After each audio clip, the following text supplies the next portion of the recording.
The Hoop Heads Podcast is brought to you by Head Start Basketball.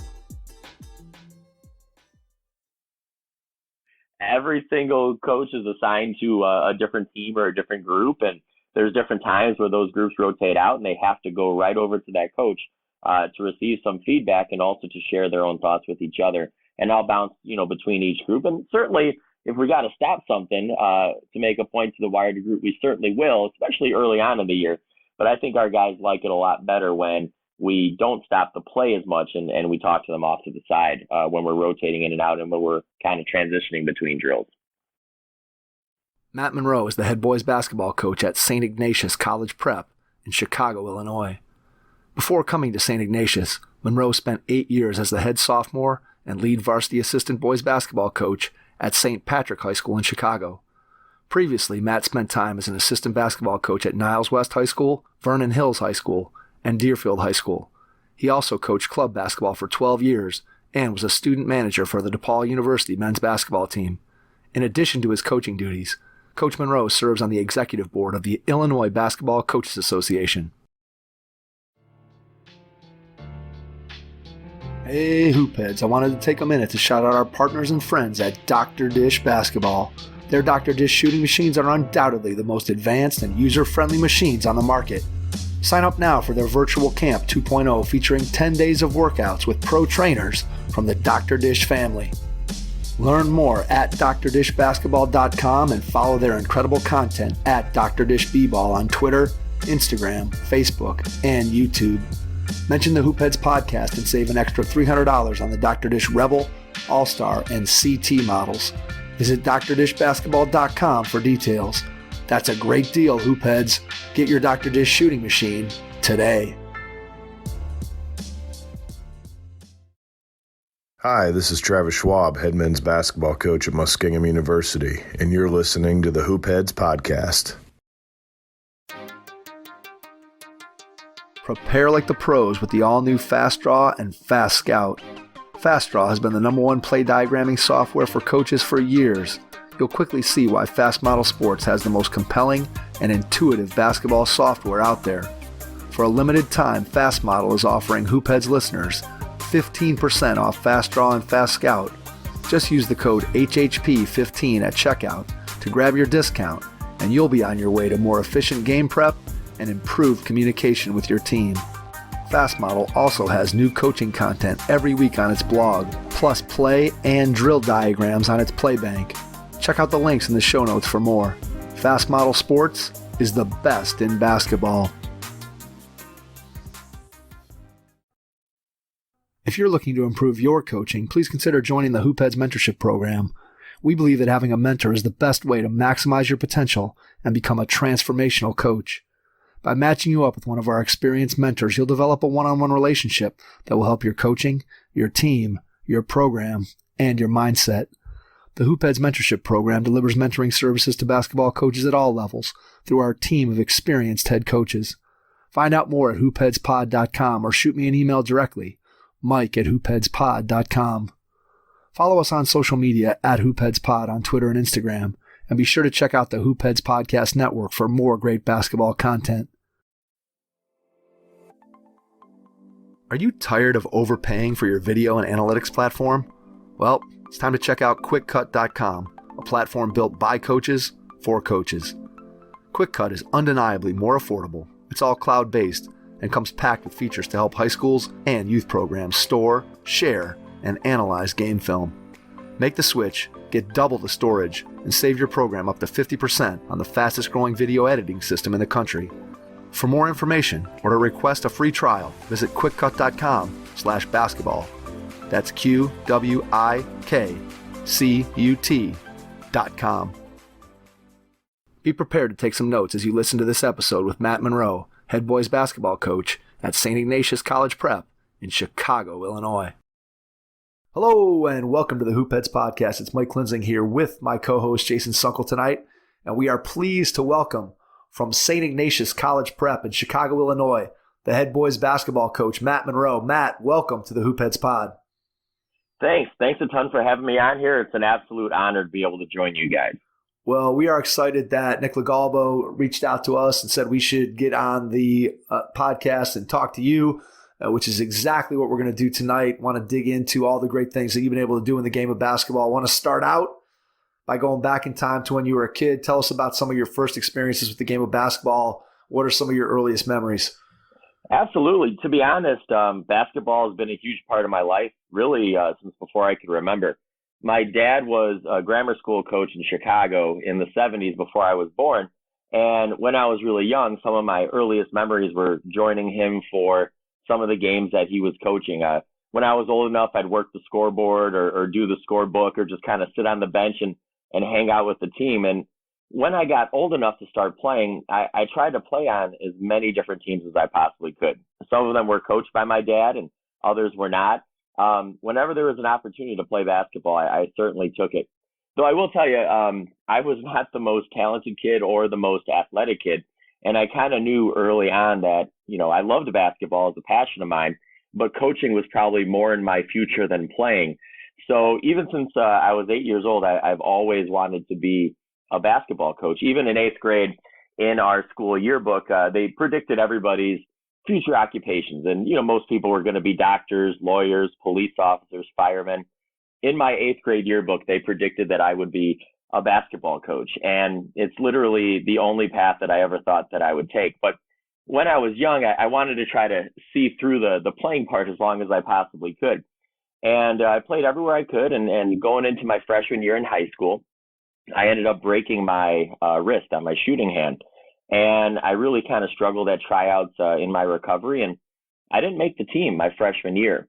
I ended up spending a lot of the winter playing competitively with the CYO basketball team at my church. And I geared up to try out again my sophomore year. And at tryouts, I broke my wrist again. Oh, my gosh. And so I ended up not being able to play high school basketball at all in an organized sense outside of CYO. And it was really devastating to me because I was absolutely 100% passionate about the game and I loved playing. And my junior year, I kind of took a step away from the game. I didn't try out again, and I kind of focused on other hobbies and other interests. And I knew I couldn't stay away that long. And when I became a senior in high school, I ended up graduating a little bit early. And I was working at GameStop, not doing much else, sleeping in late, hanging out with my friends. And my dad was still coaching at the time. He was coaching my brother's team. My brother was in 7th grade at our local high school's feeder organization. And my dad offered to give me his salary if I would just help him out with coaching. And that's kind of how I ended up back in the game when I was a senior in high school and kind of began my journey as a coach. Wait, Mike, I'm jumping in. All right, you're jumping in. You're in early. 3 minutes and 28 seconds in. Matt, you worked at Nice job, Matt. You worked at GameStop. Is that what I heard? You worked at GameStop? I did. That was up until I became a coach. That was my longest tenured job, working at GameStop. Now this was like back in I don't know what year was that, Matt? This was well, let's just say I was there for the release of Sega Dreamcast, if that dates me. I know. I got you. That's 2000. Is that a video game, guys? Yeah. It's a system. It's a system, okay. Man. It's a system. Oh, it's a system. Yeah. Oh, sorry. I'm jealous. I always wanted to work at GameStop. I never did. I wanted to work there primarily because I wanted the discount. Anyways, that's all I want to say. That's a pretty cool job, Matt. I like that. Thanks. All right. So, what do you remember from that first experience coaching? What was it like when you first stood in front of a group of kids and you're holding your whistle or you're holding your clipboard or you're trying to figure out what you're going to do? What do you remember about some of those first moments? The first thing was I didn't really know what to expect. Even though I'd wanted to be a basketball coach since I was 8, I used to take my dad's Nike Championship Basketball Clinic notepads and court diagrams and make my own plays, even when I was in grammar school. But, once you actually go and do it, it becomes real. And so when I first started, I was a senior in high school. I was 18 years old. I had never coached before, and I hadn't really played organized basketball for a little bit. So I was nervous. So the first couple of practices, I kind of just stood off to the side and didn't really say much. And kind of as the season went on, my dad found ways to manufacture opportunities for me to at least get a little bit more involved vocally. He'd have me give a few points during, different segments at practice, or give a short little speech at the beginning of games. But I really kind of found my footing at the last tournament of my first year coaching. This Deerfield feeder basketball program played in a yearly tournament in Madison, Wisconsin. It was the big tournament. Everyone looked forward to it. It was our version of the NCAA tournament. And I'll never forget, we're playing a school, and we ended up being down by about 15 or 16 at halftime. And my dad thought it was a great opportunity, kind of like in the movie Hoosiers, when Gene Hackman got himself thrown out of the game on purpose so Shooter could coach the team. Nice. My dad felt, you know what, I'm going to have my son Matt go in there and give the halftime speech. So I gave a halftime speech, and I was really proud of it. And we ended up coming back and winning the game. And it was not because of any type of halftime speech, but it was a lot of fun and a great moment. We ended up going on to win that tournament. And I remember driving with my dad back from Madison back to Deerfield, a northern suburb of Chicago. And I told my dad, this is what I want to do. This is exactly what I want to spend my life doing. And from that moment on, everything I did was geared at trying to become the best coach I could be, and to try to make up for lost time that I had lost during that time where I wasn't playing in high school.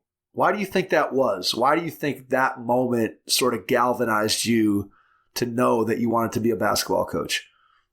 To be honest, I think it was more so the reaction of the kids and the families after the game, after the comeback.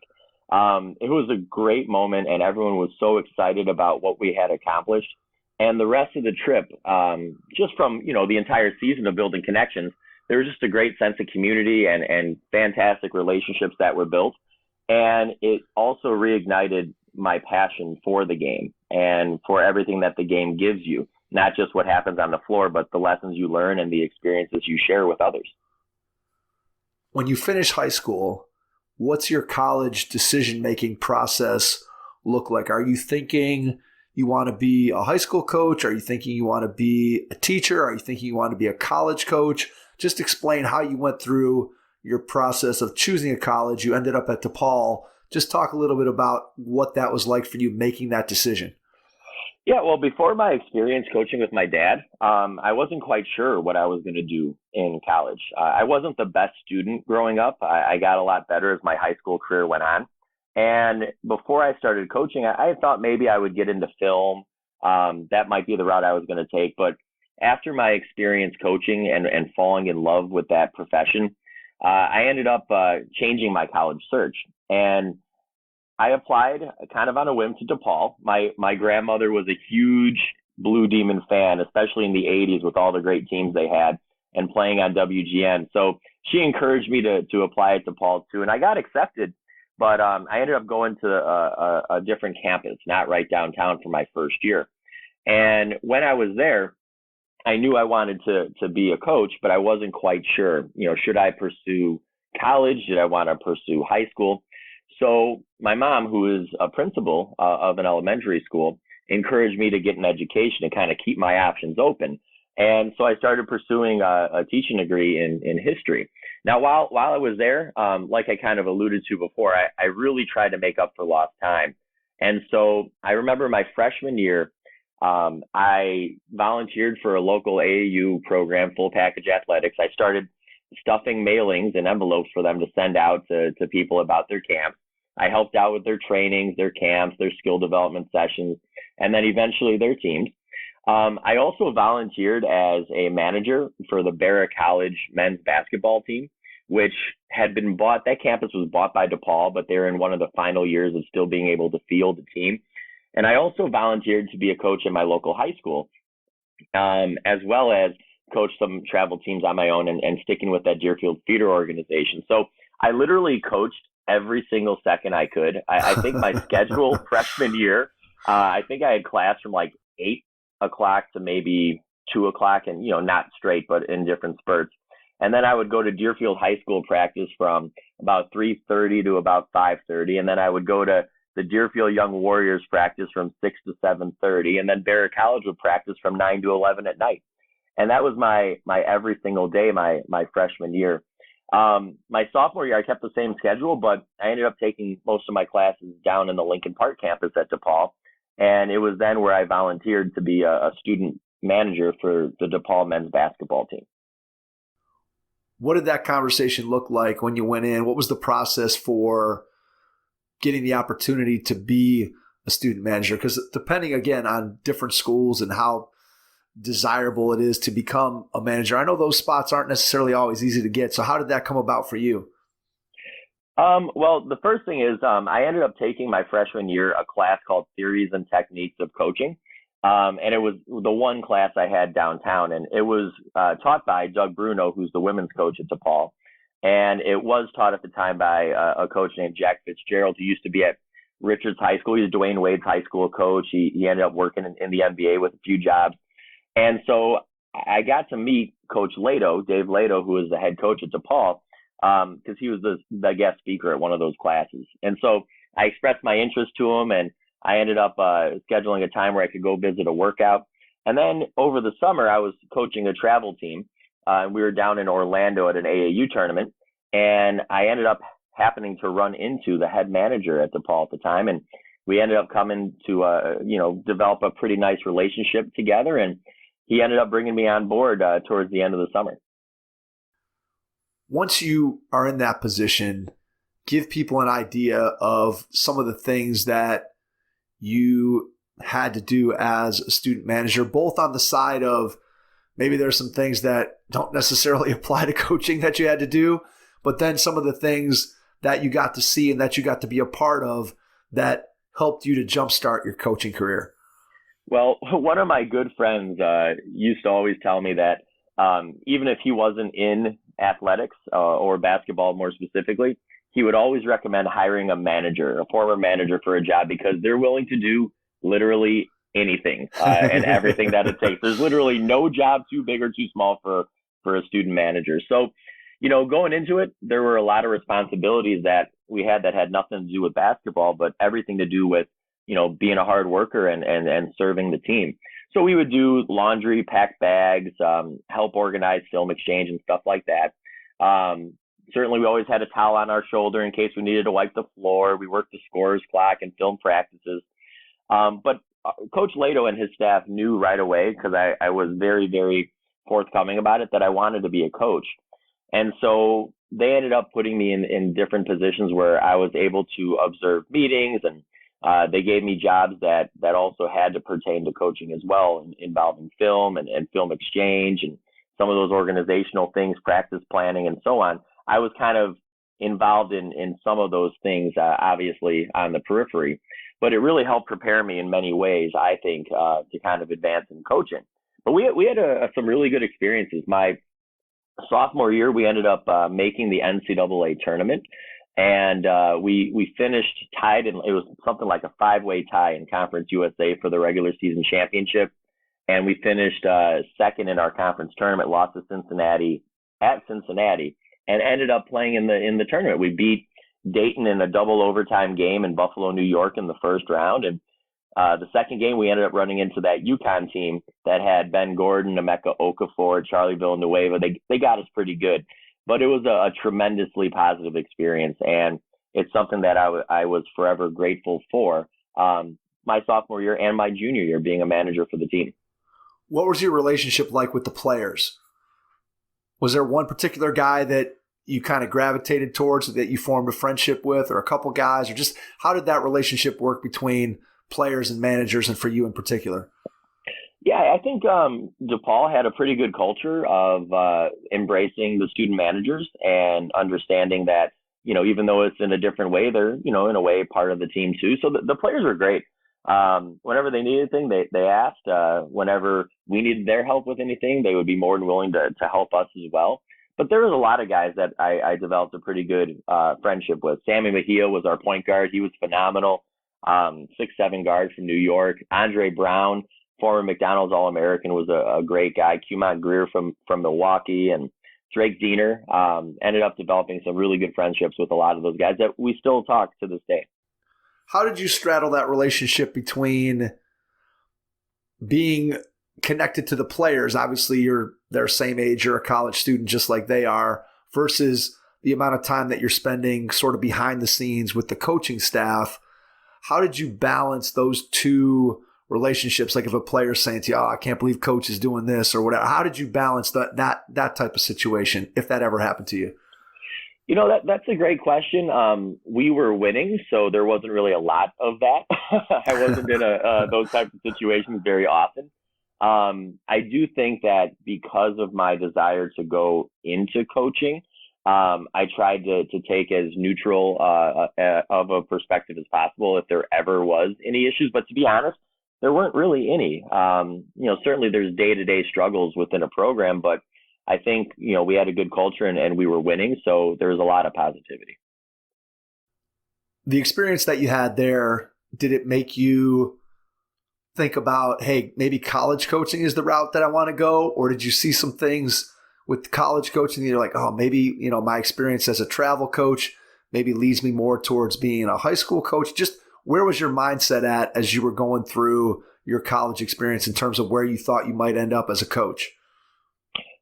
Yeah, absolutely. So going into my senior year, I kind of was at a little bit of a crossroads. Our coach, Coach Lato, got hired at the University of Virginia, and we had a new coach coming in. And it was also time for me to begin my student teaching career. And so I was kind of torn which route I wanted to take. And so my senior year, I ended up volunteering at the school that I was student teaching at as a coach. And, throughout my entire college career, I had coached junior high teams and AAU teams. They had different rules back then for a lot of that recruiting stuff. But I really kind of I loved the college experience, but I really enjoyed working with those high school teams. And one of the guys that really had a huge influence on me was actually the coach at my high school. His name was Steve Pappas.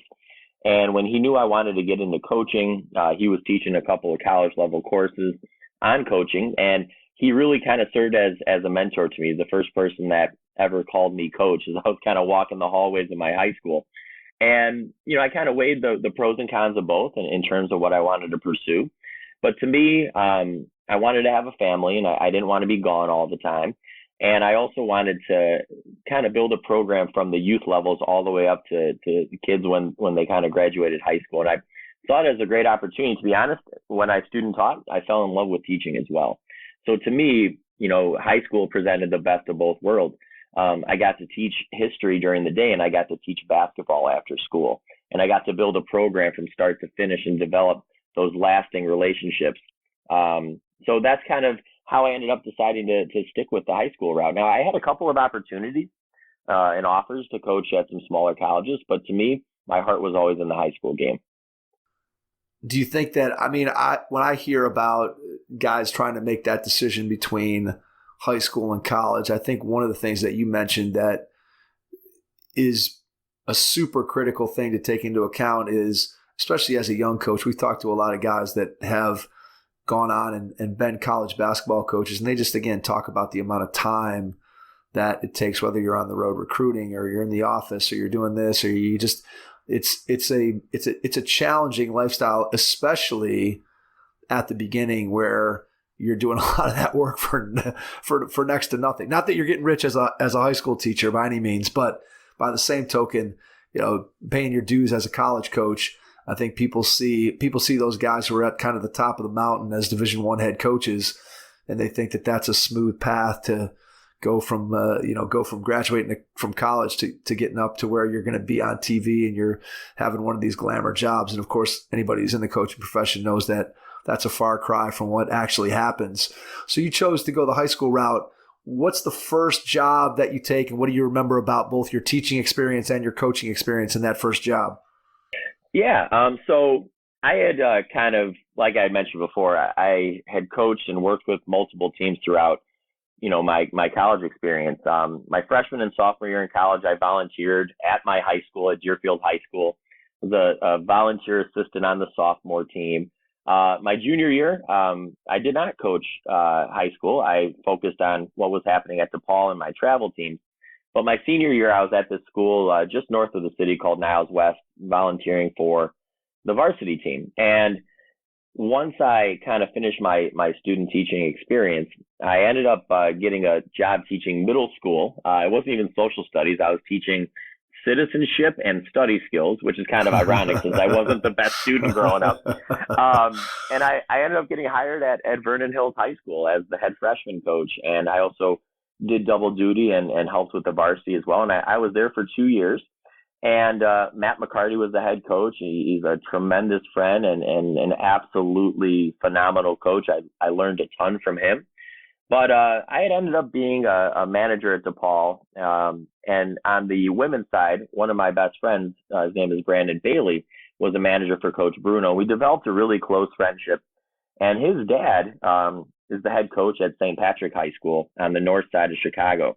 In the last, I think, 55 years, they've only had 2 head basketball coaches at St. Pat's. And they have a storied tradition. And, I ended up kind of having an interesting situation. So I was at Vernon Hills. I wanted to move into teaching high school history, and I wanted to advance my career as a coach. And so what ends up happening at the end of my second year at Vernon Hills, right around the springtime, I was interviewing for a head coaching job. I was 23 or 24 years old. And I was interviewing at a school right along the Mississippi River, about 3.5 hours from where I lived. At the same time, Coach Bailey over at St. Pat's told me that he might have an opening at St. Pat's as one of his assistants and also a social studies teacher. And he was kind of waiting on 2 of his assistants to see whether or not they were going to be hired as head coaches at other schools. So I wasn't quite sure what to do. So I go to this school right along the Mississippi River for my interview. Takes a little while to get there. I drive in. There's just a couple of buildings in the city, downtown, or in the town. And I ended up having a nice interview. And on my way back, they called me and offered me the job. And I was super excited. I thought, wow, I could be a head coach at the age of 23 or 24. This is fantastic. But the more I thought about it on my way home, I also wanted to make sure that I was as prepared as possible to be the best possible coach I could be once it was time for me to take over.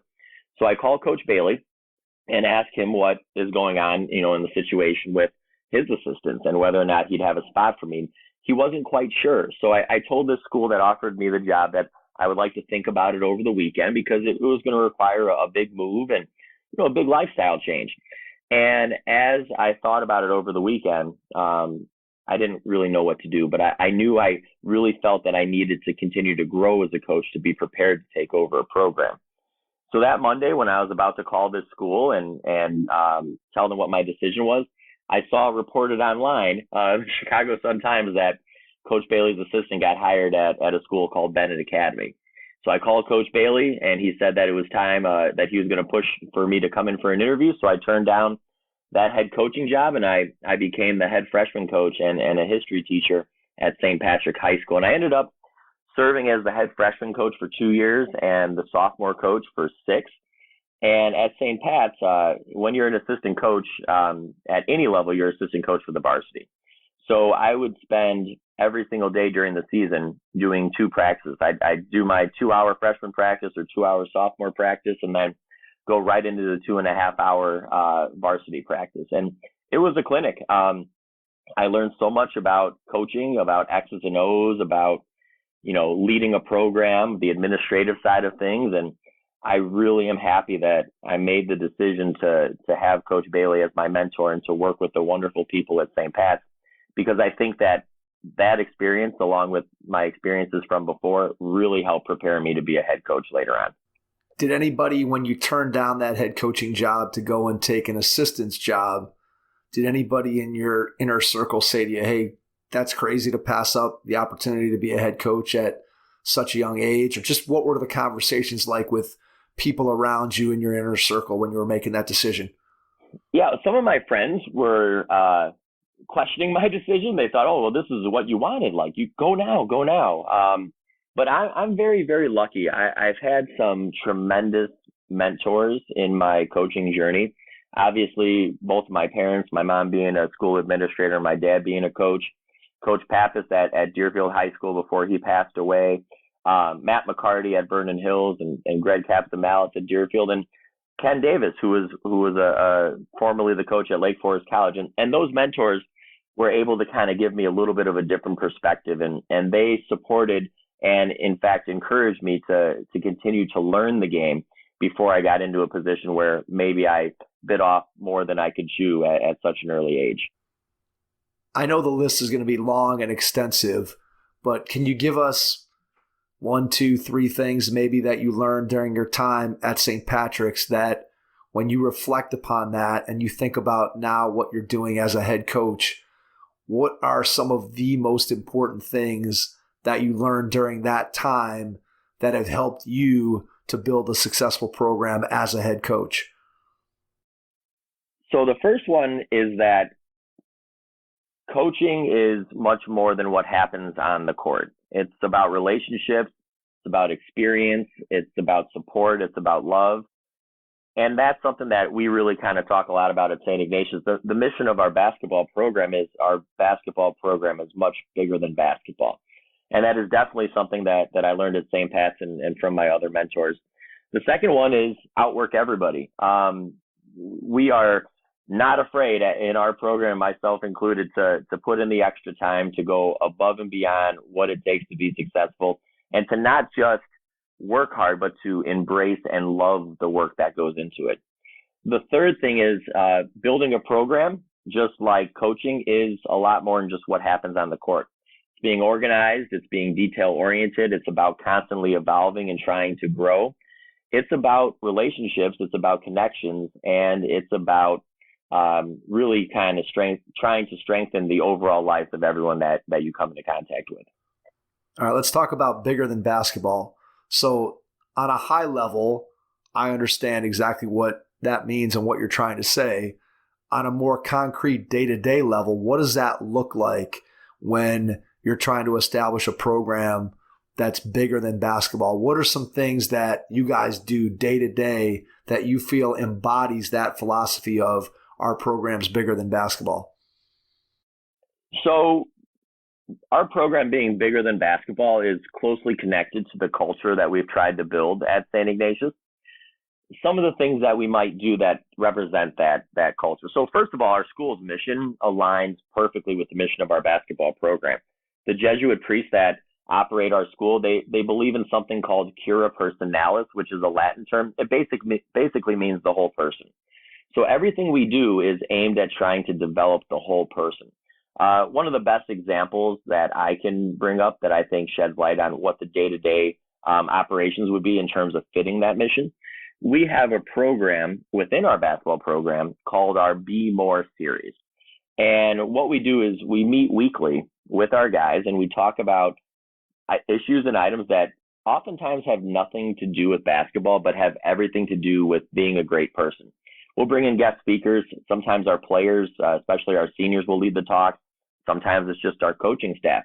But we'll talk on issues such as leadership, faith, communication, how to handle adversity and turn it into a positivity, all sorts of issues that certainly translate into giving our guys the tools that they need to be successful, not just on the court or in the classroom, but beyond that when they graduate our school. What's the best guest speaker, or who's the best guest speaker that you've had, and what message have they shared with your kids? Oh, there's so many. We have so many great ones.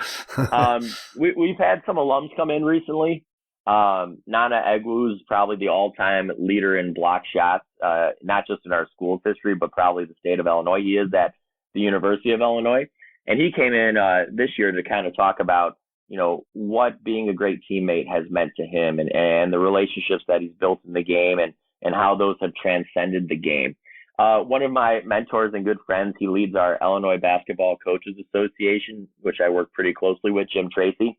Last year, or 2 years, I should say, right before the pandemic, did a big talk on the importance of sticking together no matter what. Our athletic director, Coach Hurley, talked about this year what it's like in terms of Jesuit education and playing basketball and how they're intertwined. So we've had some tremendous speakers, but I do have to be honest, the ones that really get me the most are when our seniors lead those talks. And they talk about their experience and they talk about the work that's needed and they talk about their love for one another. You also mentioned that your program is about hard work, and you talked about being willing as a player in the program, but also you yourself as a coach, of putting in that extra time that it takes to really have the kind of success that you want to have.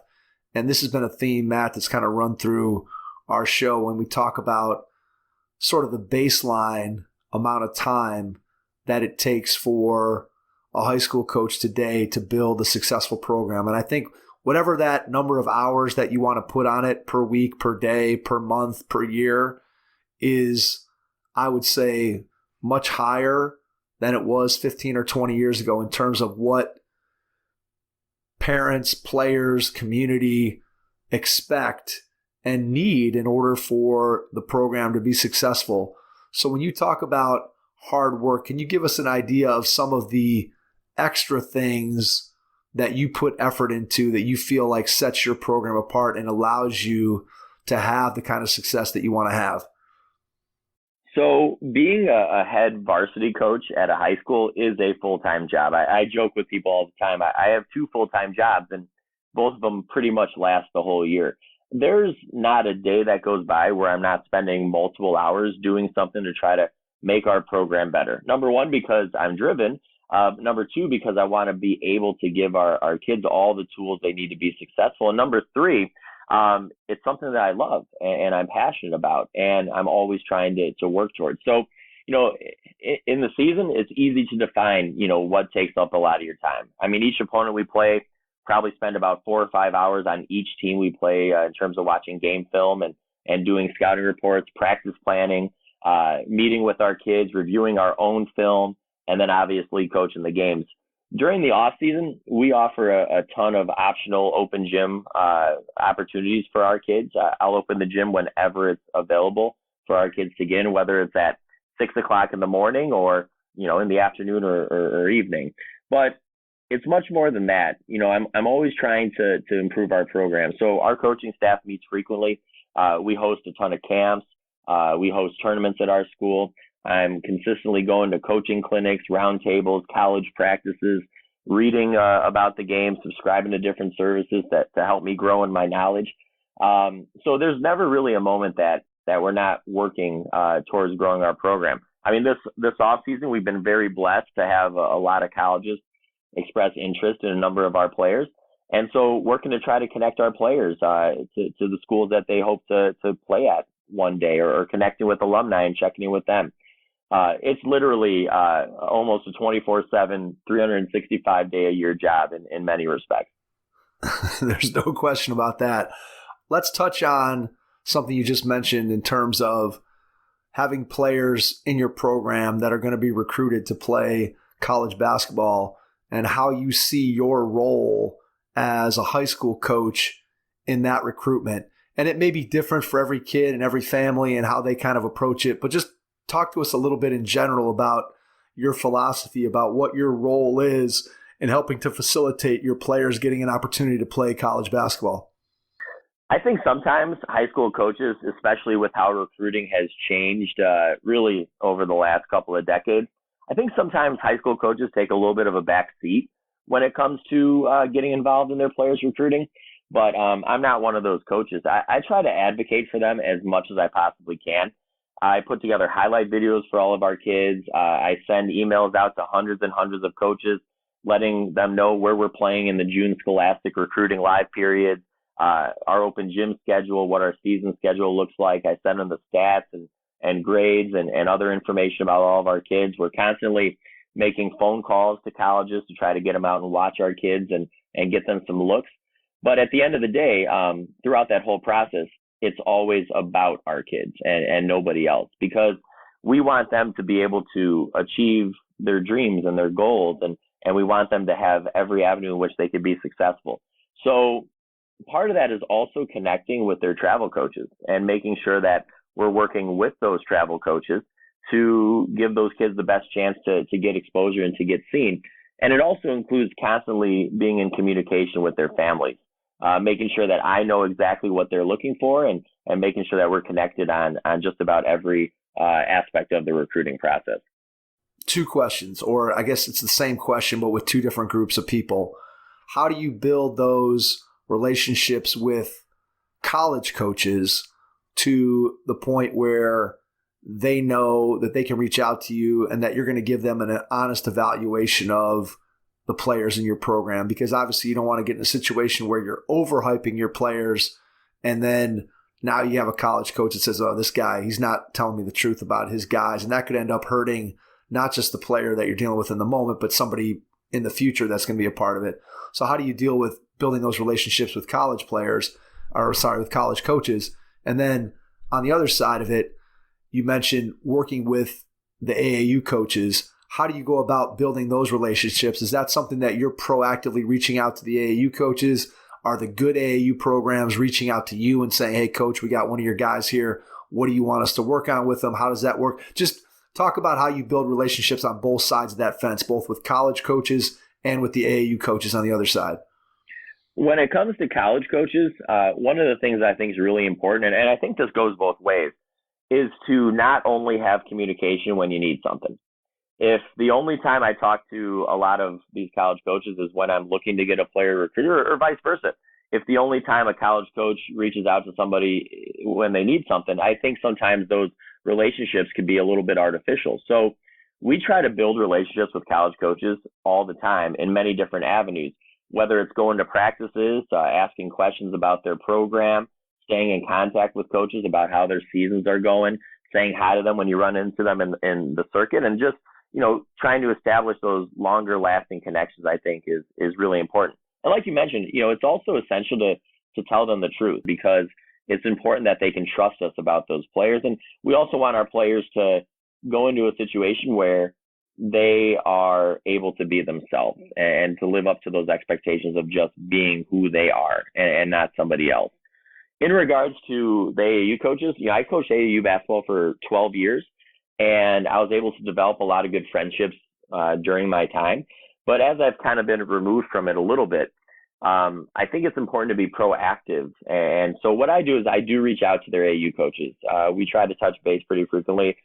Nice that many of them have reached out to me as well. I attend our kids' travel games when they're in town as much as I can to show my support. And I try to build those relationships with those AAU coaches, because at the end of the day, it's a partnership. Many of us have the same goal in mind, and we want to provide great opportunities and great experiences for our players.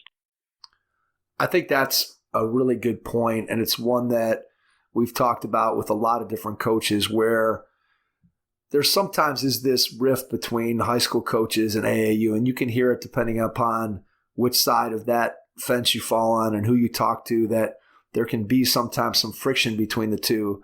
But I think ultimately the good high school coaches and the good AAU programs are the ones that work together with the idea that they're doing what's best for that player, for that kid, for that family, as opposed to the people maybe who are not the best operators, who are instead doing it for their benefit as an adult or an organization or whatever it might be. I think when you keep it player and kid focused on what's important to them, that's when you're going to end up getting the best results. Is that what you've seen in your experiences? No doubt. I mean, if you put players first, you're going to have good results. And I think that there are way more people, whether it's in high school or in the AAU scene, that are, servant leaders, that are putting kids first than are not. And I think it's real easy that if you have, the best interests of that child in mind, it makes it really easy to work together. Let's shift gears to directly your players at Saint Ignatius. And when you have guys that come into your school as freshmen, you're obviously getting them not from a feeder program like you might if you were coaching at a public school. So just talk a little bit about how you immediately immerse them in your culture and what that onboarding process looks like for you.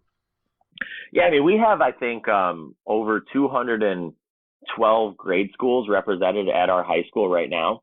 So when you said we don't have a feeder school, you're 100% right. And the other thing that we run into is oftentimes, because we're, a private school and we're in the city, there's a lot of kids that come from different schools that don't know each other.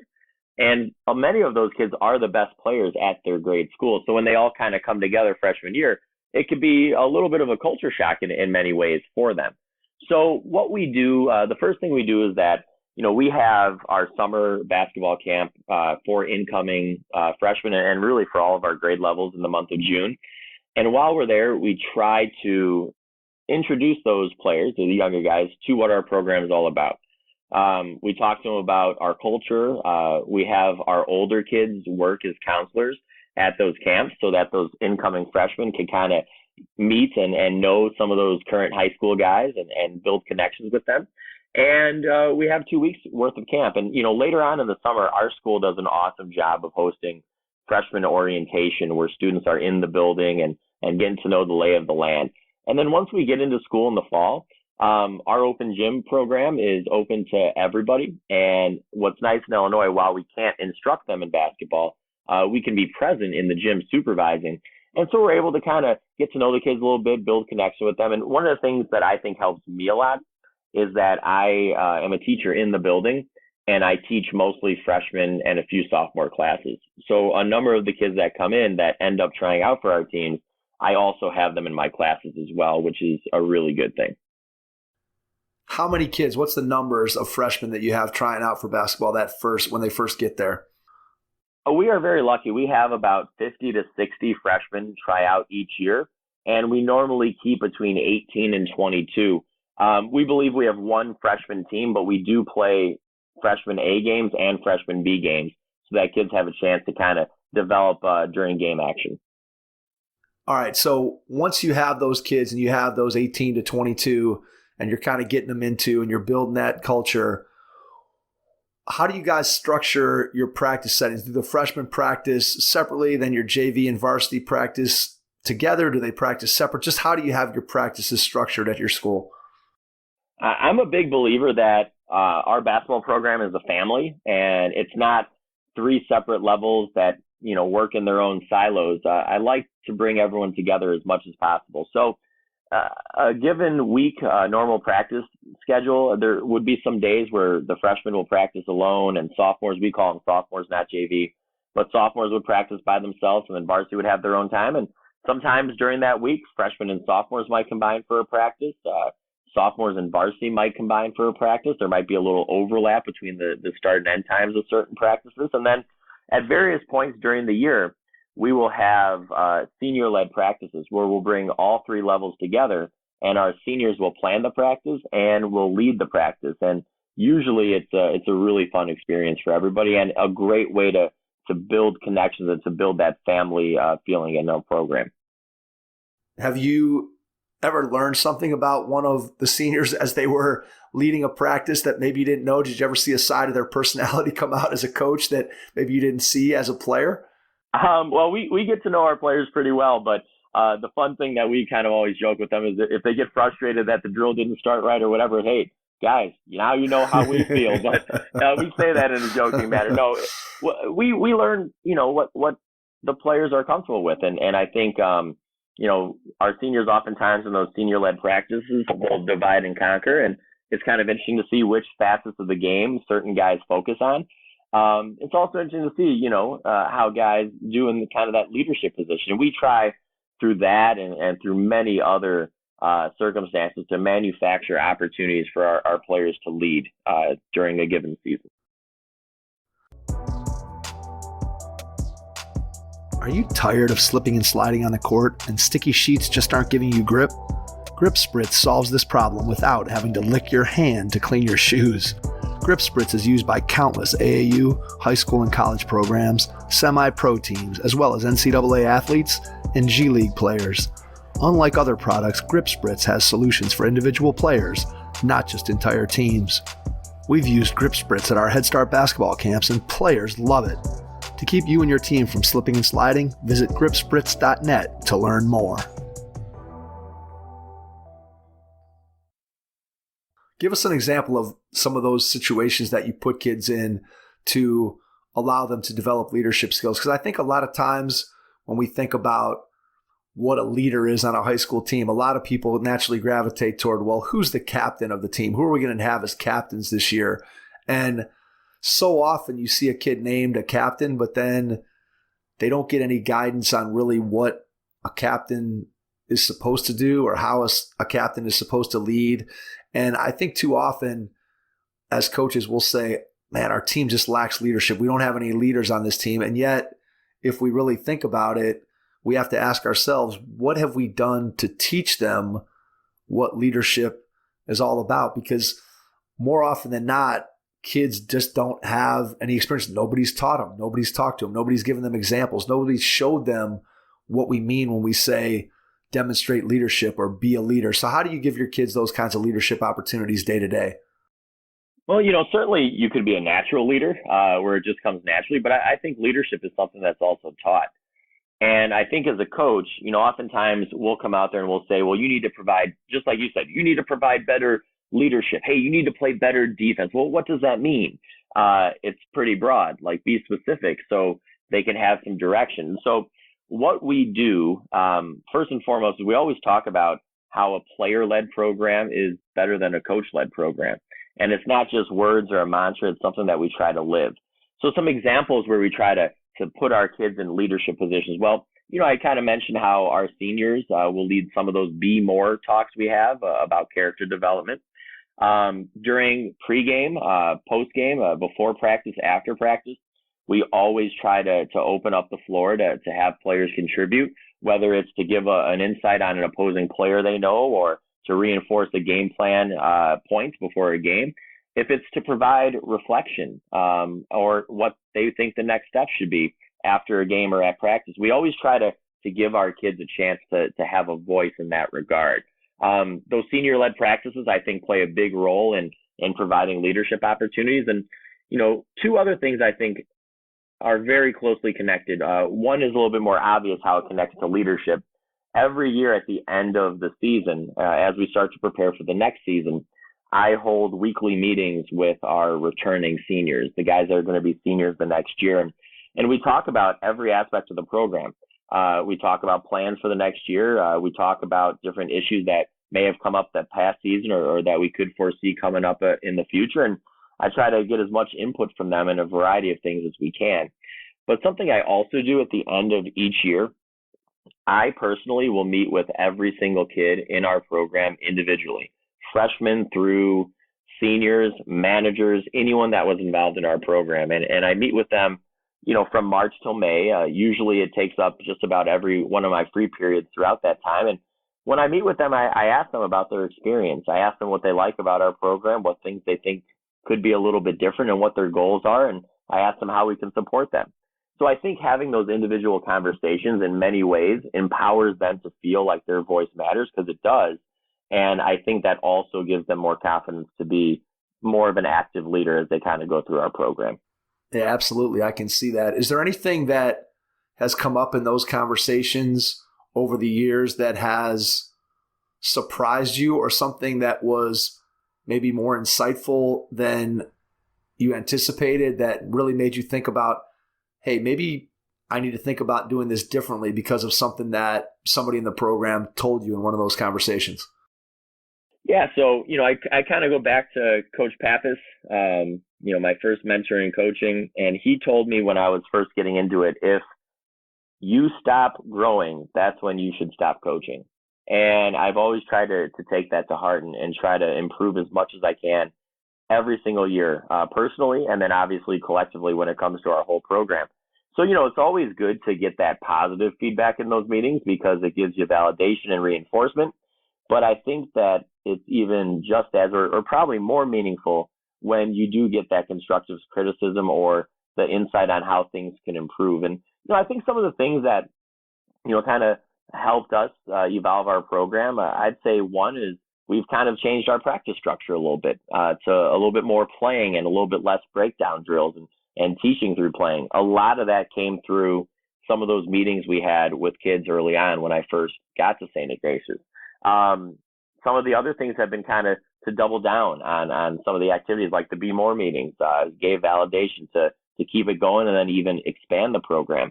One of the things that kind of came out from that was, our kids wanted to do some more team building activities during the year. I think sometimes you go into the season and you have all these great ideas. Well, at this point, we're going to go bowling. And at this point, we're going to just drop everything and have a team meal together and this and that. And then once you get into the season, you kind of lose track of everything because you're preparing for the games and trying to get everything you want to get in that practice. And through those meetings, our kids asked us to be a little bit more intentional about building in time. And so now we schedule it on our actual calendar when we're going to do some of those team building things. And it doesn't take away from the spontaneous team building moments, but it makes us be more intentional about building that into our schedule. And so those meetings have been extremely insightful and have helped us not just change our program, but also to understand our players better. I love the idea of putting team building stuff on the schedule, because as you said, it's very easy to get lost in the day-to-day minutia of preparing for your next game and planning for your next practice.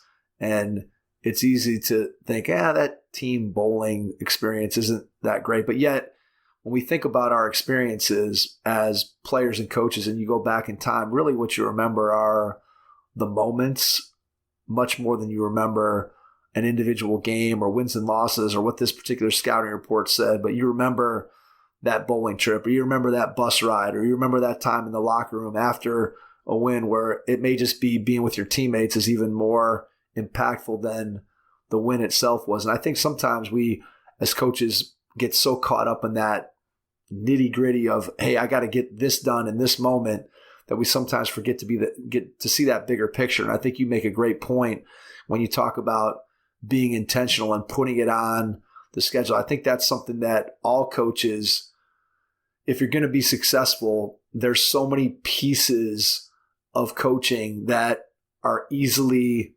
lost if you're not intentional about them. And I think that's a challenge that we all go through day to day. And I'll give you an example based off of something else that you said when you talked about how you shifted over the course of time, sort of how you implemented and put your practice plans together to incorporate more playing and more game-like situations as opposed to more breakdown work that you might have done in the past.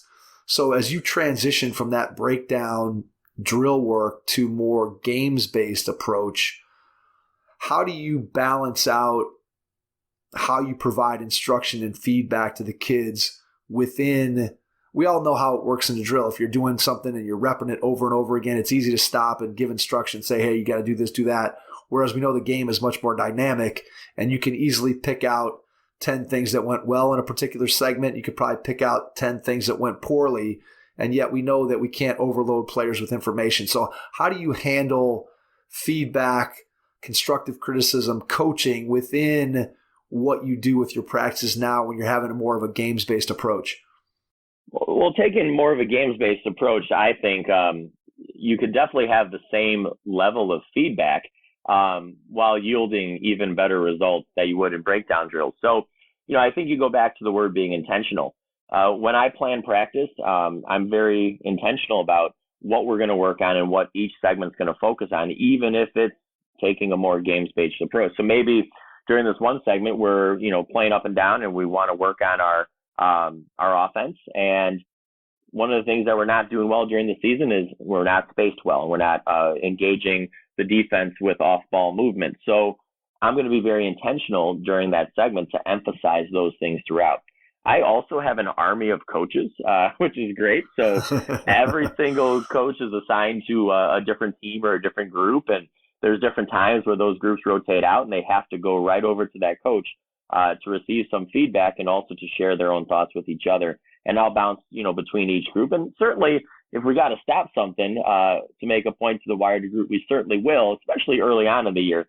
But I think our guys like it a lot better when we don't stop the play as much and we talk to them off to the side when we're rotating in and out and when we're kind of transitioning between drills. Do you find that to be challenging? Is that something that comes natural to you? Because I think of myself when I'm watching a practice and I see things and I want to jump in and I want to be able to help. I want to be able to coach. I want to be able to instruct. And yet I know that there's a limit to sort of what my players can take in and process and actually put to use to help themselves improve and help our team improve. So is that something that comes naturally to you where that feedback loop, you're able to figure that out both as a coach and obviously you're doing the same thing in the classroom, but just talk a little bit about how you personally provide that feedback and how natural that comes to you. Well, I'm a talker, so I never have any problem sharing with our players what's on my mind. But I think, when we're looking at it at practice, while they're playing, I'm always giving them feedback, trying to make, a good balance between, positive feedback and reinforcing, the things that are going well, and also providing good, positive, constructive feedback as well. So I'm always coaching the guys during the game. I'm running around from spot to spot, always instructing our guys as much as I can. But I also don't want to give them, like you mentioned, too much information, because they're going to get bogged down in the details. And I think I just met with one of my assistant coaches today, actually. We had kind of talked about having little goals for each segment at practice, or for each possession out on the floor, and not trying to overwhelm them with too many things, and trying to win those goals each possession. And I think, at times as a coach, you have a million things going on in your head, and you have a million more things that you want to correct out on the floor.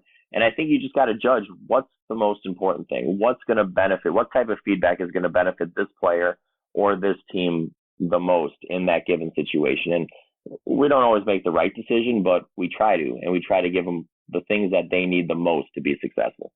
So that being said, when you're trying to figure out what your team needs the most, how does that factor into how you go about planning your practices, and what does your practice design look like? So the process that you go through for planning practices and designing it, what do your practices end up looking like? Just talk a little bit about the practice planning process for yourself. I think so during the beginning of the year, it's a little bit different. Like right now, I'm in the process of planning out the first full 2 weeks of practice before our first game. I plot out, what day I'm going to introduce what concept, and kind of space it out so we don't do, too many new things in a single day. And then also I plot out, what skills we want to work on both ends of the floor. So I'm kind of, really planning ahead right now. Once we get into the heart of the season, say a practice ends or a game ends, the first thing I'm doing is I'm trying to seek feedback. So certainly I look at the game through my lens, but my lens is not the only lens. And certainly I'm going to miss some things and have a different perspective than others. So after a game or a practice, I constantly talk to our players, whether it's right after practice, individually during the school day leading up to the next practice. I talk to our coaches, and I try to seek as much feedback as possible. And then I take all that feedback and all the points of things that we need to work on, and I try to focus on what's the most important thing. And I usually spend about an hour to an hour and a half planning each practice. I map it out minute by minute, name the drill, put in the place of emphasis. I organize our teams, and I try to have a theme for each day. Certainly that theme, might encompass a wide range of things, or it might be very specific based on our needs. Now, when we practice, I like to keep practice moving. We do a lot, and I would like to think that our practices are real crisp and are real fast-paced in many different ways. We certainly want practices to simulate a game, but we also want it to be more difficult than a game. So once they play in the games, our players find those situations a little bit easier, or find themselves in a spot where they've seen this situation before because we've practiced it. Normally, we do some breakdown drills, and certainly we incorporate a lot of skill development. Oftentimes, I front load that at the beginning of practice, along with our full court stuff. And then the later stages of practice is mostly our game-based training, our situational stuff, our small-sided games, and certainly our late game situations. At what point in the process do you engage your assistant coaches with the practice plan? Are they bringing you suggestions of, hey, here's something that I think that we've maybe neglected, or something that we didn't do very well in the last practice or the last game, and they're bringing those to you? Is it you putting together that entire practice plan and then taking it to them and then getting feedback? Just how do you get your assistant coaches involved in the practice planning process? I'm a very collaborative leader in terms of my leadership style. I believe in trying to seek as much input as possible. And my coaches are fantastic. Our coaching staff is unbelievable. You're only as strong as the people you surround yourself with, and I surround myself with some fantastic people and some outstanding coaches. So, in terms of where they're at in the process for planning for practice and also for game planning, I involve them throughout the entire process. I seek input before I start putting together our plans. I will email our practice plan, not just to our varsity coaches, but to all the coaches in our program. If they see something that they want changed or feel like, we're not spending enough time on a certain thing, I do feel like our coaches are empowered to share that with me. The best thing in terms of, creating a culture of collaboration amongst your staff is to make sure that everyone feels like they have a voice, but to also create a culture where assistant coaches don't feel like if they make a suggestion and it's turned down, that it's because you don't value their opinion. It's just because you went in a different direction. And I think our coaches are wonderful when it comes to giving suggestions and not taking it personal if we don't take their suggestions, and not gloating when their suggestions work out well. I think that we got a real good team, and everyone's pulling and rowing in the same direction, and it really yields really outstanding results. When you think about your responsibilities as a head coach, there's typically two types of assistant coaches that you have on any staff. You have one type of assistant who is somebody that loves being an assistant coach, and that's sort of their niche, and that's kind of where they want to be for whatever reason. Maybe just because of where they are in their career. Maybe it could just be the fact that they just enjoy the process of what it means to be an assistant coach. And then you have other coaches who eventually aspire to be a head coach and take over their own program one day. So how do you look at your responsibility as a head coach to help to develop your staff, and what are some of the things that you do? You've already talked about a couple of them, but how do you look at trying to help your assistant coaches develop themselves so that they can be successful both in the setting they're in now, but also if they decide to move on and take over their own program? I go back to my time at St. Pat's under Mike Bailey as his assistant. He has taken so much pride in moving his assistants on to be head coaches. I went from his staff to Saint Ignatius.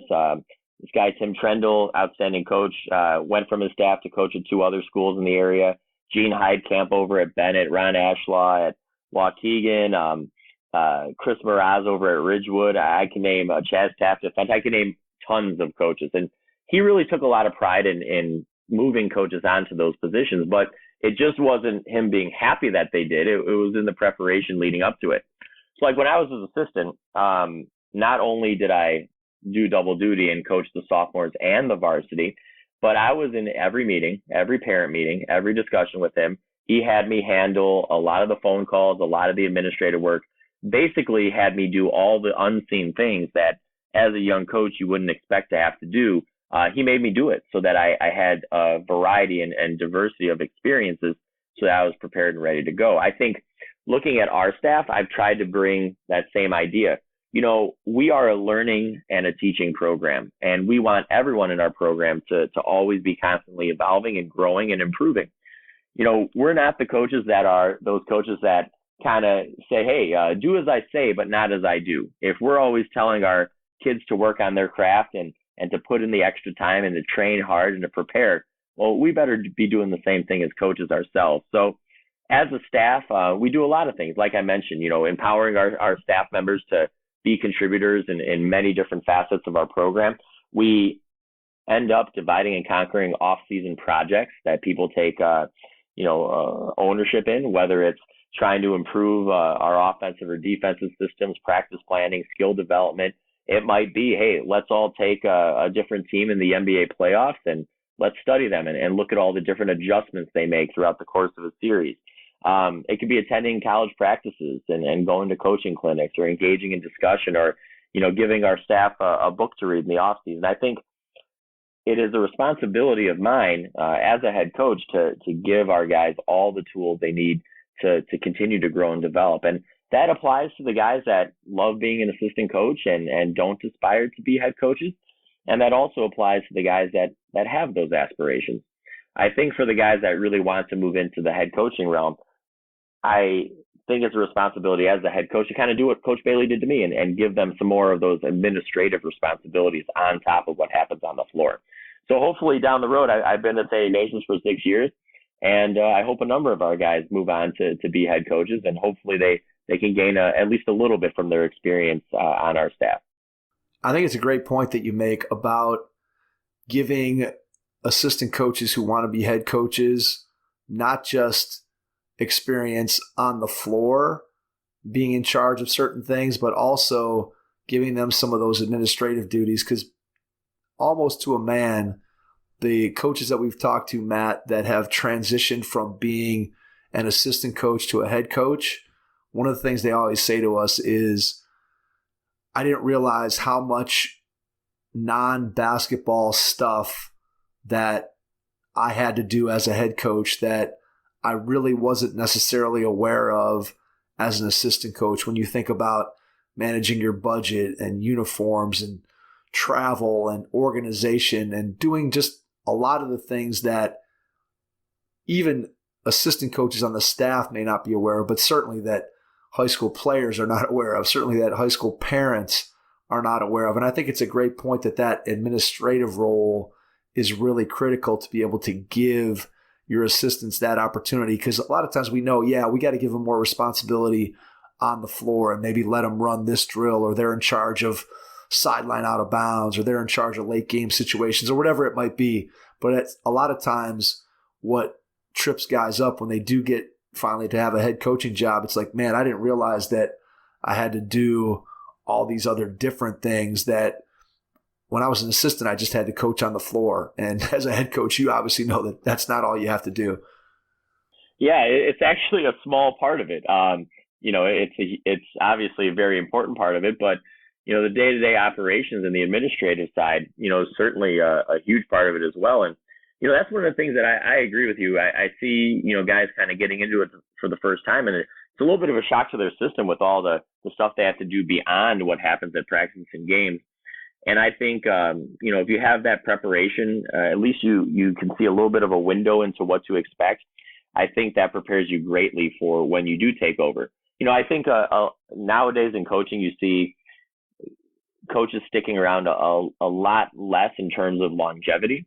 And I think a big part of it is, not having mentors to help guide them through it and to help support them. But I also think part of it is just not understanding the full scope of what being a head coach entails. There's that romantic side where, you're thinking about drawing up the game-winning play at, during a timeout at the end of a championship playoff, game. And that's certainly awesome and it's fun and that can be a part of it. But there's much more to it in terms of developing a successful program that has sustained success, not just a team that wins a few games in a given year. You've mentioned a couple times the importance that mentors have played in your life and your career. So if you were going to give advice to coaches that are out there listening about why they should have a mentor, and then what that mentoring relationship should look like if it's healthy, what would you say to coaches about mentoring and mentorship? I think having a mentor has been one of the most impactful things on my career. And I've had a number of different mentors that have different experiences in coaching. I mentioned Ken Davis, who was the coach at Lake Forest College, and Mike Bailey at St. Pat's, Jim Tracy, who was at Revis and leads our coaches association, and a number of others. Coach Pappas growing up at Deerfield. Those guys, they give you insight. They've been through the battles and they've been through the wars, and they give you your perspective. One of our coaches at our school on our girls' side, Tom McKenna, has been a tremendous mentor to me. He's a Hall of Fame coach as well. And I think having someone to bounce ideas off of or to share your experiences with or seek advice of that are invested in you but aren't there at your practices on a day-to-day basis, they kind of have a little bit of an outside perspective, I think is invaluable. I've used my mentors in so many different ways, whether it was something I was struggling with or an area I thought I needed to improve, or if I was just seeking, validation from someone I trust. I think the biggest part of the mentor relationship is to have that open and honest conversation. Like I know each of the guys that I mentioned that I go to for advice and that I talk to, that they'll be honest with me. And, they're not afraid of hurting my feelings because they know that they have my best interest in mind. And they have been invaluable, I think, to my growth and to my journey as a coach. And, certainly the assistant coaches that we've had on staff have done the same thing. And I think having that combination of, a fantastic staff that's there to support you and challenge you when it's needed, and to have those mentors that are not with you every day to help guide you is absolutely paramount. And I think, if more younger coaches found mentors to rely upon, I think it would make their journey a little bit easier as well. I love that concept of the mentor not being immersed in the day-to-day details, where they're just not caught up in it the same way that you as the head coach are or you as an assistant coach are. And instead, they can kind of look at it objectively. They don't know any of your players on a personal level, so they're looking at this from a high-level situation. And I think oftentimes that brings, as you said, an outside perspective that can be refreshing and can get you to see something that maybe you would not have been able to see on your own. And I think no matter what walk of life you're talking about, whether it's coaching, whether it's in your career, whether it's as a teacher, we know that mentoring teachers that have a mentor that come in their first year and they're assigned to a mentor and they really build a good relationship, that those teachers are much likely to stick around in the teaching profession. And so I think it's proven over time that if you do have a mentor, if you do have somebody that you can confide in, that you're ultimately going to end up being in a much better place in whatever your chosen profession is. And certainly that's the case for coaching. As we get towards the end of our time, Matt, I want to give you a chance to answer one more final question, two-parter. Your biggest challenge as you look ahead over the next year or two, and then your greatest joy. When you wake up in the morning and you think about what it is that you get to do every day, what brings you the most joy? What puts a smile on your face?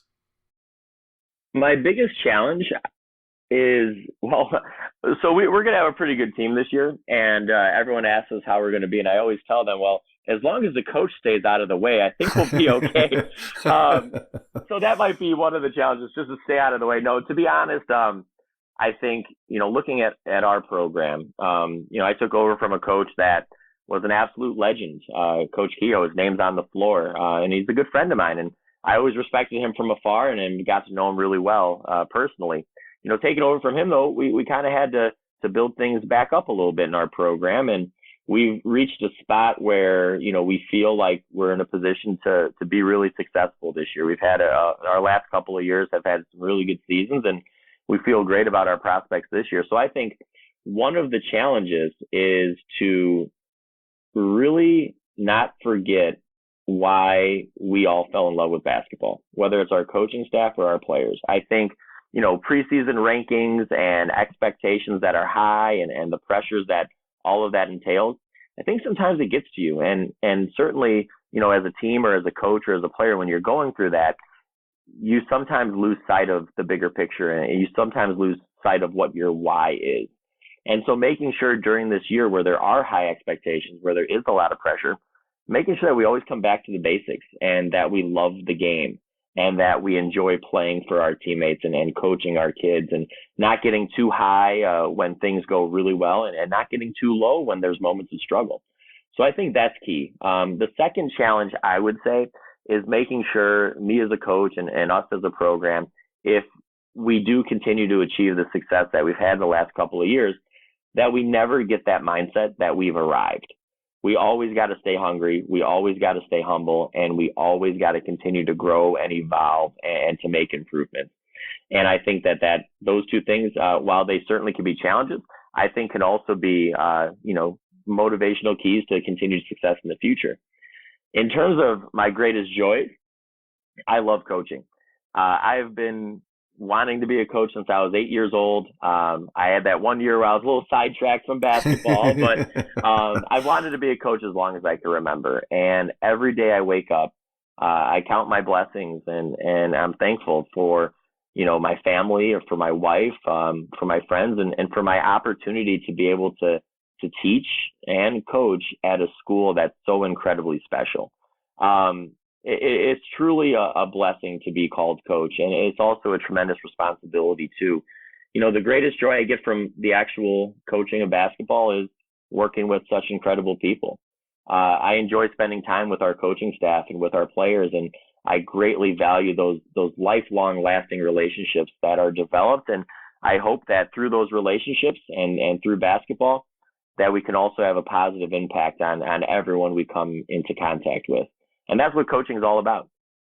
It really is. That's very well said.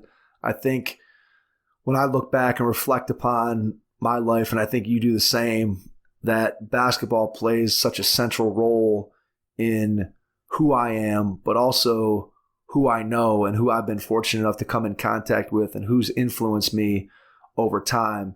And basketball has just been something that I could have never imagined when I picked up a ball when I was, 4 years old, 5 years old, just throwing that ball up towards the hoop on my driveway.